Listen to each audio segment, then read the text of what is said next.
Hi, welcome back to our fifth episode of Voice Talking, where we give you industry insights, talk about your career, and highlight market trends. I'm your host, Ameer Junejo, and with me today we have Arsar Sehuallaudeen, who's going to be talking about product management and operations. Hi, Arsar. How are you?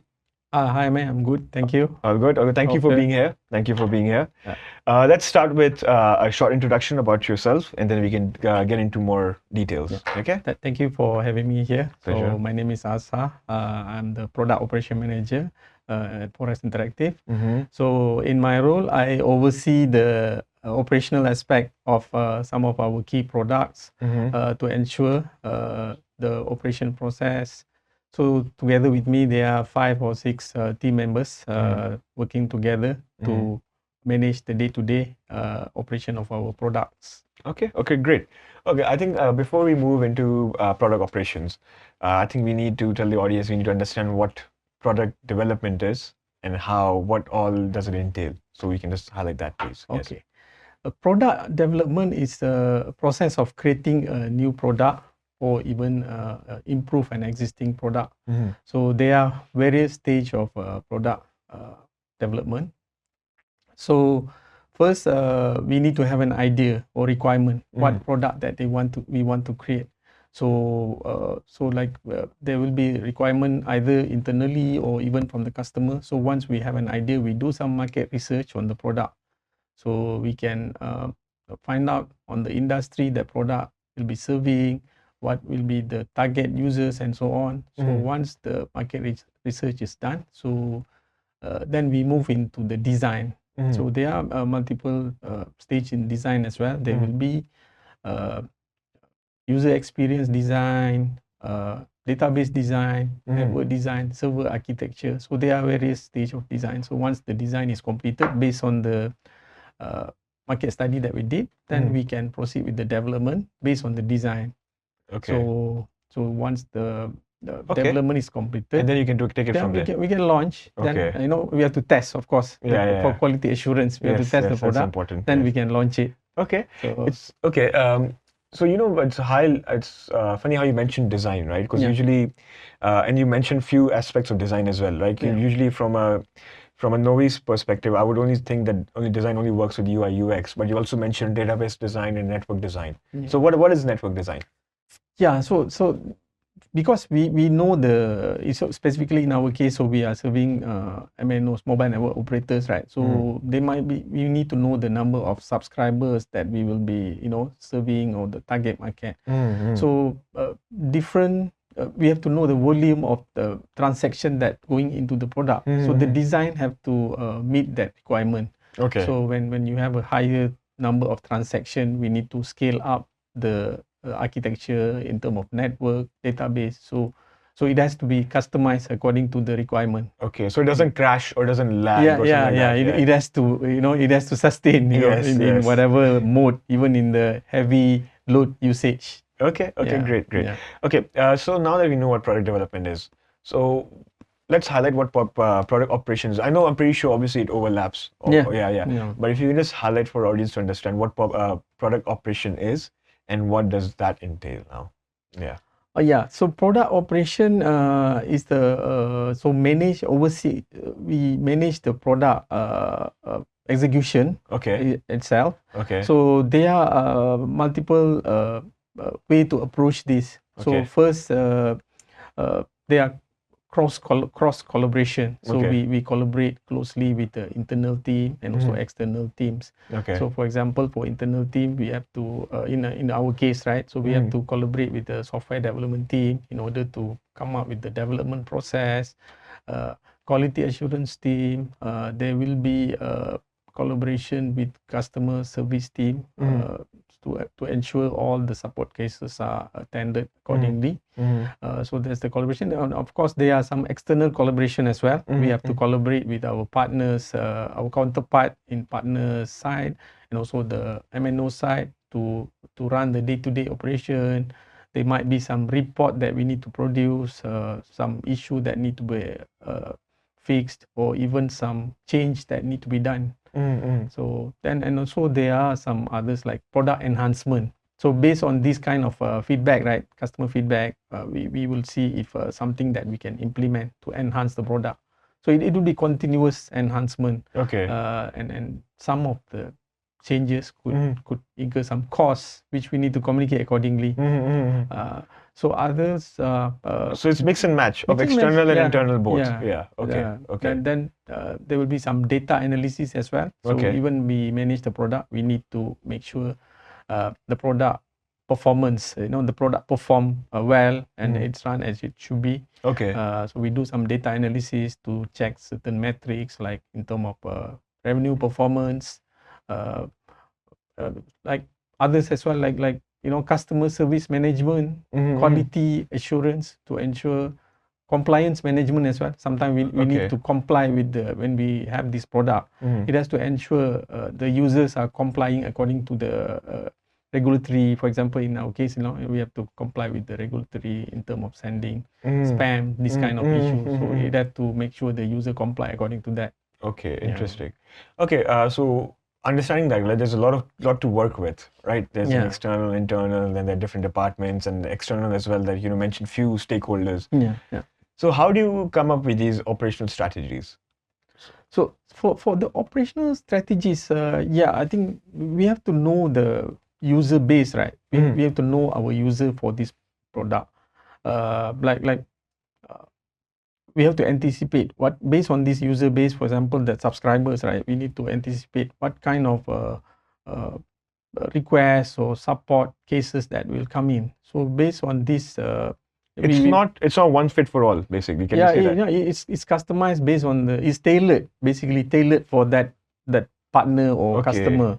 So maybe this kind of partner may have more complaints, or in terms of the issue changes, certain they might request more changes. So we have to do some user requirement study. We need to study. So based on that study, we need to align internally, doing some brainstorming session, then getting the input from experts, like a subject matter expert. So we get all the input. Okay, so something that I can highlight as well, right? Just correct me if I'm wrong. For example, like how Forest Interactive is a regional SME. Well, not an SME, but like, we can't say we're an SME, but we are technically an SME. We are bigger than that, but yeah. So like how different regions have different regulatories, and they have, and the different partners have different needs and assessment. So this is how, then maybe this is what you're trying to say, like this is how you can understand different people working in different regions, and you to tailor it according to that, right? because we need to know the region specific regulatory requirement or compliance requirement, and based on that we can tailor the product according to their requirement, right? So we also do the data analysis again, right? We have to see what works here may not work in Morocco or Dubai or XYZ. Probably different market have different metrics that we need to do analysis on, and after we gather all this, then we need to have the right resource to manage the operation of the product. So we need to align the resource accordingly in terms of customer support, or even the product development, even the product operation, right? We have to do the day-to-day operation in a timely manner. So we need to get all this resource in place. So once we have all this, then we form a process, end-to-end management, product management process, where we have the detail on the service onboarding, partner onboarding, approval workflow. It will involve all the parties, all the stakeholders that involve, like MNOs, the partners, even the subscribers. Sometimes they may request like unsubscription, things like that. So it can be managed through the product itself. So once we have this end-to-end process management, we will take action. We follow that the process that we created, ensure the users are complying, the partners comply according to the regulatory requirement, so that the product performance is optimal. Then we monitor and improve along the way. Improvement is a continuous process. Okay, so correct me again if I'm wrong, right? So in a sense, like how all of these things are working parallelly, right? It's not like project management, like 1 to 2, 2 to 3 to 3 to 4, Yeah, but yeah. rather than all of them are working together, Yeah, and then you keep fixing it while they're working together as well. yeah, it has to, complement each other. Yeah. Yes, this process. Yeah. Okay, great.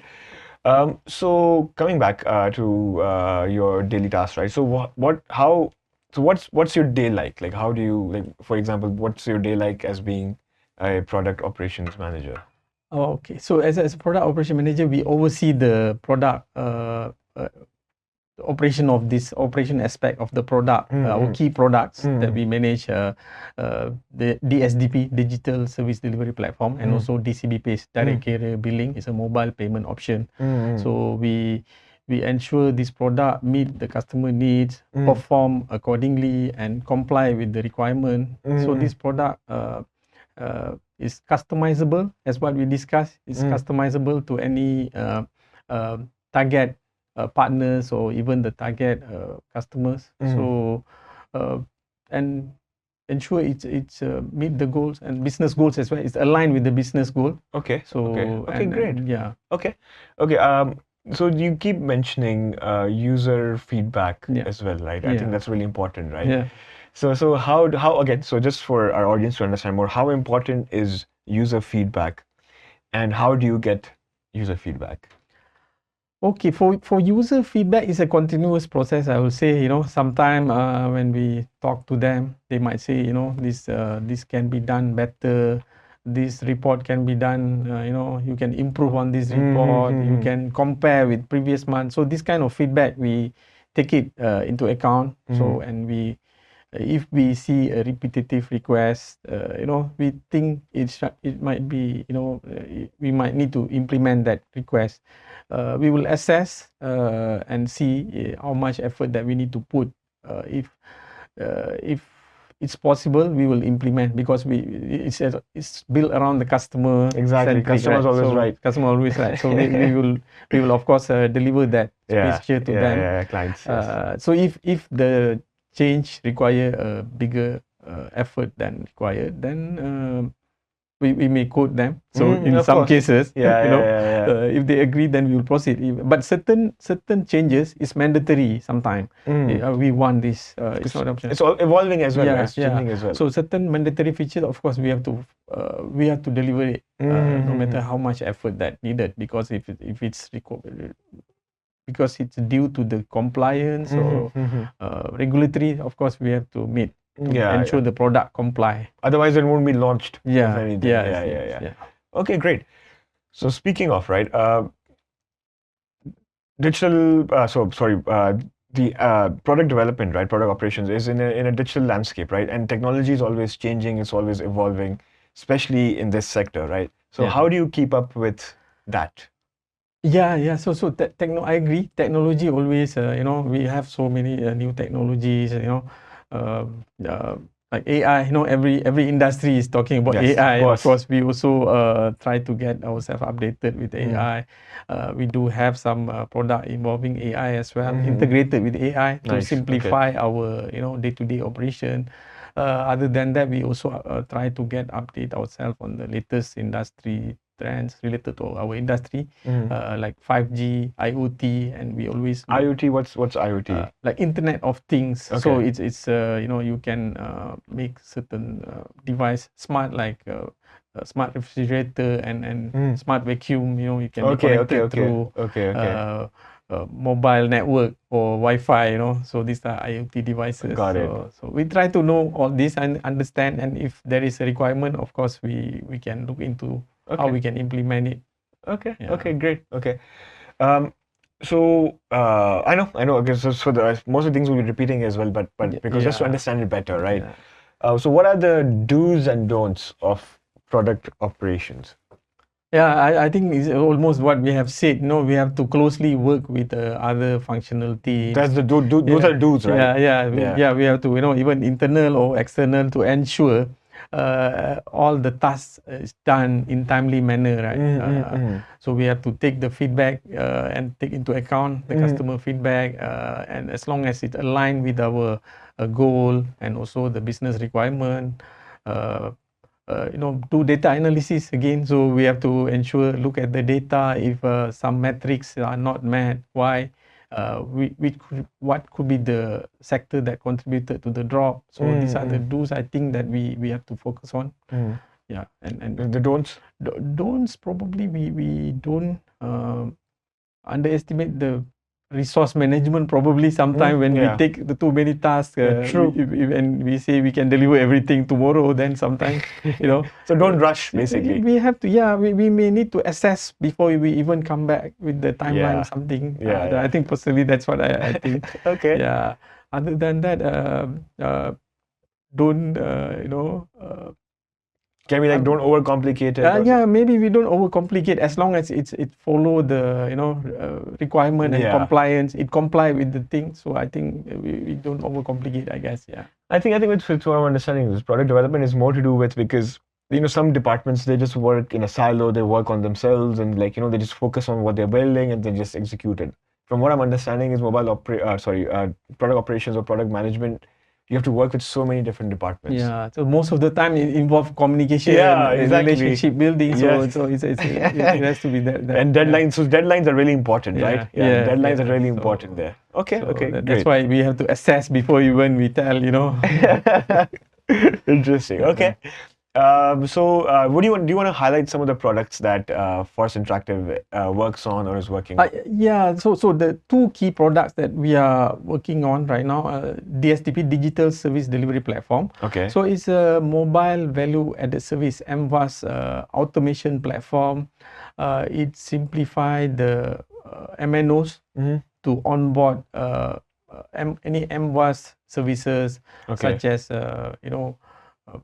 like premium SMS, A2P SMS, business messaging, any other MWAS solution, it can be simplified. It can be automated, end-to-end service management, life cycle. It supports life cycle management, partner onboarding workflow. So everything is simplified. Reduce manual task, because sometimes when you want to onboard a partner, so it has to be, it doesn't have to be manual, right? So we can, with the DSDP, simplify the process. Partner can submit, it will be automatically routed to the right person to approve it. All the documents already there, compliance already taken care. So that's DSDP. So another product is DCB Pays. It's a direct carrier billing. It's a mobile payment option designed for MNOs. It's simplified. I mean, it could be it's part of DSDP as well, but it's more focused on direct carrier billing. Okay. So it simplified the partner onboarding process for direct carrier billing. What's direct carrier billing? If I just it's a mobile payment solution. It's a secure mobile payment solution. Where so the partners, right? So typically they might be a partner that want to work together with the MNOs, for example, like OTT providers, over the top providers like Spotify, for example, and other mobile application developers or even game developers. These partners want to work with MNOs because they have a large number of subscribers, and it can they can't streamline the payment. It can simplify the payment. So because it's just probably in one click, the payment can be done, and the payment will reflect in their monthly phone bill or something. So it simplify the payment, and it integrate seamlessly with the MNO's environment without any service disruption. It can be customized again. So it can be customized for large operator or even small operator, and it increase the conversion, because with a certain promotion, the joint promotion, it can increase the user conversion to premium sector. Okay. And correct me if I'm wrong, right? DCBP also caters to younger generation who yet don't have credit cards, or can it cater to them as well? I agree. Yeah. So especially game users, right? People game users. So DCB Pays target unbanked market also, because sometimes this unbanked market, younger generation, as you mentioned, probably they don't have a credit card, or stealing their mom and dad's card. Or even online banking or Yeah, e-wallet if they don't have. Yeah. Or sometimes it's easier to use the direct carrier billing. It's just one click and it's charged to their phone bill. And it will be good for both sides. So it simplify the payment for users at the same time. It will simplify the charging for MNOs. It's a secure charging. So and yeah, I think it's beneficial. So in term of, especially in term of conversion, so it can drive the conversion for these partners in term of paid users, from free users to paid users. Okay, so it's beneficial for the people who are using this as well as the telcos who wants to use it. So Yes, so basically we are the middle. Yeah.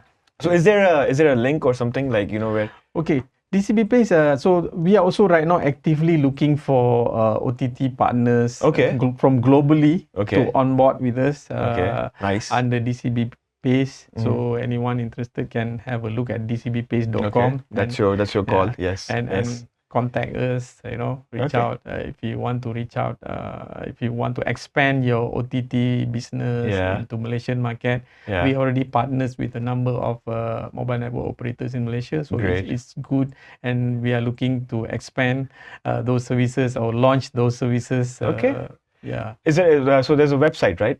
It's dcbpays.com. dcbpays.com. So it's all the information is there. So even the onboarding process is there. So anyone want to expand can just log in and submit the details there. Okay, great. Great. Probably we'll be putting that in our caption as well. So then if you want to know more about DCB Pays and if you want to know what we can offer, Forest Interactive can offer, feel free to go onto the website. There will be a form as well. Right? There's a form as well. There's a form as well. You can just type in that form, fill up that form, and then you can just reach out to Arsar from there. Okay. Okay. All right. I think we are closing towards the end as well. We're about to close as well. So this last question, right? So what advice would you give to people who are coming into this industry or want to switch to this industry?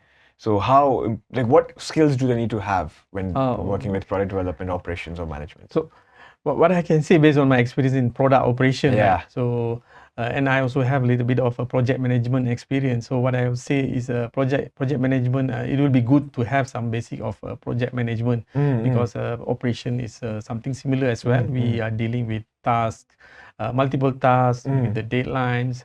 So if we can apply the project management principle there, sometimes it will be very helpful. We can also use tasks, I mean the tools that are available in the market, like internally we use Asana to track our tasks, the progress, and visibility, better visibility for everyone. So the tool can really helpful in terms of tracking the progress of the work. So other than that, I think it's a relationship management in this product operation involve a lot of communication with the other team internally and externally. So it's about customer relationship management, or in general any relationship management. When you want to get something done, you need to talk to someone, right? So we can talking to different people at the same time. So it's good to have good relationship management. So I think everyone mostly have good relationship skill, right? It's just managing. I think it's just project management and communication. Okay. All right. Okay. Great. I think we are ending now. Thank you so much, Arsar, for your insights as well and product development and management. I think our audience has learned a lot as well. And if you want to link up with Arsar, he is available on LinkedIn, Arsar Sehuallaudeen. And he'll be tagged in a caption as well, so feel free to hit him up. All right, and hopefully we'll be seeing you in our next episode. Stay tuned. Thank you.